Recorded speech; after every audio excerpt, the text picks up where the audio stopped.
صحابہ کرام سے محبت، اہل بیت سے محبت، ہر صحابی سے محبت، اہل بیت کے ہر فرد سے محبت، اس میں کوئی تفریق کرنا ہمارے نزدیک ایسا ہی ہے جیسا کہ قرآن کی آیتوں میں تفریق کرے یا حدیث مبارکہ میں تفریق کرے۔ اللہ کے نبی کی ایک بیٹی سے نہیں، چاروں بیٹیوں سے محبت، آپ کی ایک بیوی سے نہیں، 11 ازواج مطہرات سے محبت، آپ کے ایک داماد سے نہیں، سارے دامادوں سے محبت، آپ کے ایک عزیز سے نہیں، سارے رشتہ داروں سے محبت، صرف ایک حسن و حسین سے نہیں، بلکہ ان کی تو آپس میں محبتوں کے یہ انداز تھے۔ سیدنا حسین، سیدنا حسن، جنت کے یہ شہزادے، جنت کے نوجوانوں کے سردار، جن کے بارے میں آپ نے فرمایا من سرہ ان ينظر الى رجل من اہل الجنہ فلینظر الى الحسین، جو دنیا میں جنتی کو دیکھنا چاہتا ہو وہ میرے نواسے حسین کو دیکھ لے۔ علی مرتضیٰ رضی اللہ تعالیٰ عنہ سو رہے ہیں، آرام فرما رہے ہیں، اللہ کے پیارے نبی تشریف لاتے ہیں، سیدہ فاطمہ بیان فرماتی ہیں، علی مرتضیٰ رضی اللہ تعالیٰ عنہ بیان فرماتے ہیں، آپ تشریف لائے، یہ جنت کے شہزادے پانی پانی مانگ رہے ہیں، بھوک لگی ہے، کچھ کھلایا پلایا جائے۔ کیا محبت تھی ان کے ساتھ، اللہ کے پیارے نبی کو سیدہ فاطمہ بیان کرتی ہیں، ہمارے گھر کے اندر علی تو سو رہے تھے، ایک بکری تھی، تھوڑا تھوڑا دودھ دیتی تھی، کبھی کبھار اس کے تنوں سے معمولی دودھ آ جاتا تھا، اپنے ان نواسوں کی خاطر اللہ کے پیارے نبی خود دودھ دونے لگ جاتے ہیں، دودھ دو کر ان کو پلاتے ہیں، پلا کے فارغ ہوتے ہیں، پھر کیا کہتے ہیں؟ کہتے ہیں فاطمہ فاطمہ، میں، تم، یہ دونوں اور یہ جو سویا ہوا ہے، جنت میں ہم ایک جگہ میں اللہ کے پاس اکٹھے ہی ہوں گے، اکٹھے ہی ہوں گے۔ ان سے محبت کیوں نہ کی جائے؟ ان سے محبت ایمان کا حصہ ہے، اور ایمان کا اعلیٰ ترین حصہ ہے، اعلیٰ ترین مقام ہے۔ یہی سیدنا حسن رضی اللہ تعالی عنہ، ان کو اللہ بیٹا دیتا ہے تو ایک بیٹے کا نام ابو بکر رکھ دیتے ہیں، اللہ اور بیٹا دیتا ہے اس کا نام عمر رکھ دیتے ہیں۔ سیدنا حسین کو اللہ بیٹا دیتا ہے، نام ابو بکر رکھ دیتے ہیں، ایک اور بیٹا دیتا ہے، نام عمر رکھ دیتے ہیں۔ یہ صرف اور صرف اہل کفر کی، اہل نفاق کی سازشیں ہیں کہ مسلمانوں میں پھوٹ ڈالی جائے۔ اہل بیت نبی، صحابہ کرام یکجان تھے، پوری زندگی اکٹھے رہے تھے، لیکن کفار کی سازش تھی کہ ان کو کسی نہ کسی طریقے سے علیحدہ کیا جائے، تفریق ڈالی جائے، اور اللہ کے پیارے نبی پیشین گوئیاں کر چکے تھے۔ حضرت علی مرتضیٰ رضی اللہ تعالی عنہ کی یہ روایت ہر اہل ایمان کو یاد ہونی چاہیے۔ آپ نے ارشاد فرمایا کہ اللہ کے پیارے نبی نے مجھے کہا تھا لا يحبك الا مؤمن ولا يبغضك الا منافق، علی تجھ سے محبت کرنے والا مومن ہوگا، تجھ سے بغض رکھے گا تو وہی جو منافق انسان ہوگا۔ ایک اور روایت بھی یاد رکھنی چاہیے، حضرت علی مرتضیٰ رضی اللہ تعالی عنہ وارضاہ فرمایا کرتے تھے یہلک فی رجلان، میرے تعلق سے دو قسم کے لوگ تباہ ہو جائیں گے، محب مفرط، وہ لوگ بھی تباہ ہو جائیں گے جو مجھ سے محبت کرتے ہوئے غلو کر جاتے ہیں، حد سے بڑھ جاتے ہیں، عقیدے کو، ایمان کو، دین کو، اسلام کو پیچھے چھوڑ دیتے ہیں، اور وہ بندہ بھی تباہ ہو جائے گا جو مجھ سے نفرت کرتا ہے اور بغض رکھتا ہے۔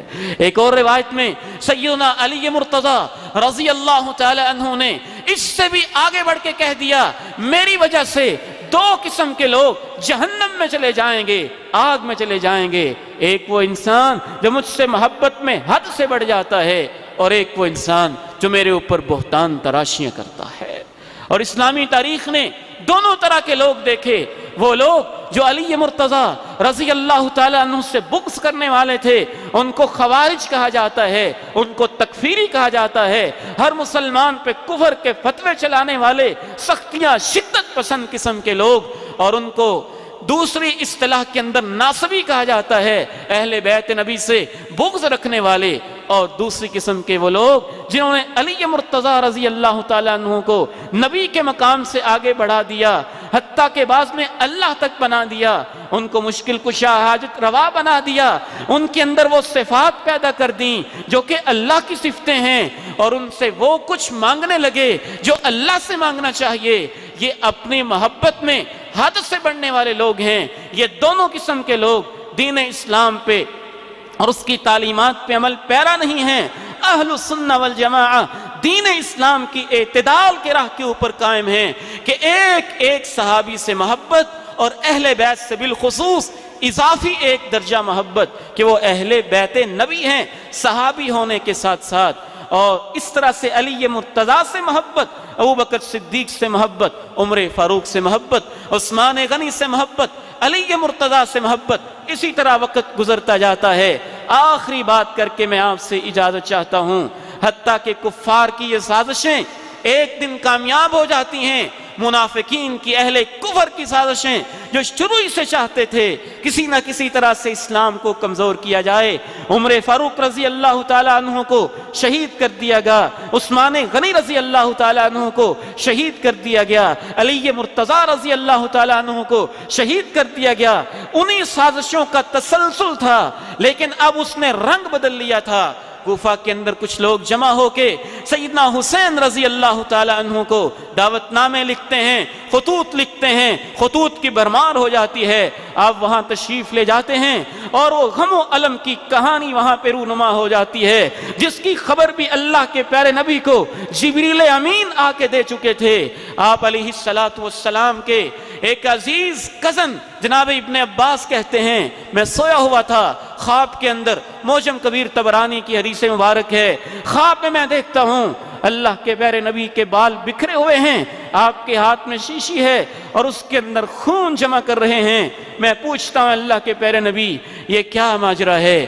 آپ فرماتے ہیں یہ حسین اور اس کے ساتھیوں کا خون ہے، یہ حسین اور اس کے ساتھیوں کا خون ہے۔